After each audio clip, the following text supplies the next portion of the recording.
men, who are the neocon intellectuals, avoided military service when they had the chance or when they were of draft age. They avoided it, but yet, of course, they're willing to send, blue-collar men, white working class and men of color from the poor and working classes off to kill and die for their imperial ambitions. But they're sitting in their Tony offices in Washington and New York. I'm an American first and foremost. I love my country more than anything. I'm willing to die for my country. Unlike George W. Bush, our president, Mr. Chicken Hawk, a guy who couldn't even have the courage to see through his tour of duty in the Air National Guard. Maybe flying F-102s over Houston, Texas was too dangerous, so he ran off to Alabama, while millions of Americans were going to Vietnam. And he has an administration chock full of these so-called heroes, people who didn't have the courage to defend their country in a time of unpopular war, and yet today they've got us engaged in another unpopular war, and they're asking other people to go out there and do things. We call them chicken hawks because none of them served in the military. They didn't wear a uniform. They all had other things to do. None of their children serve in the military. So this is a double chicken hawk whammy here because, George Bush's daughters don't wear a uniform.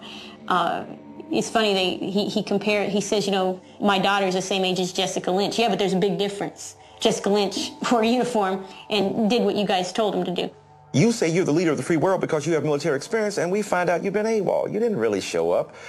There are holes even in the stories you put forth in the media now to suggest I was there. Look, I have memories of it. I remember that I was there. There isn't anyone who can stand up and say, I served with George W. Bush.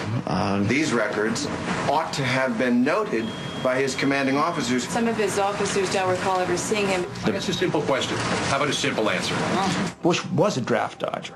Not only that, he was AWOL. In fact, he was a deserter, because if it's longer than 30 days, you're a deserter. The guy was actually a deserter in wartime.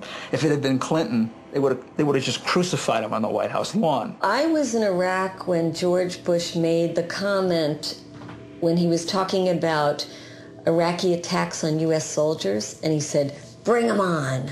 There are some who feel like that, the conditions are such that they can attack us there. My answer is bring them on. And you should have seen the reaction among the troops when they heard that.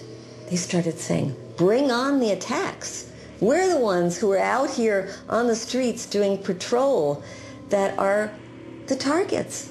How could he be saying that? This can only be coming from people who never fought.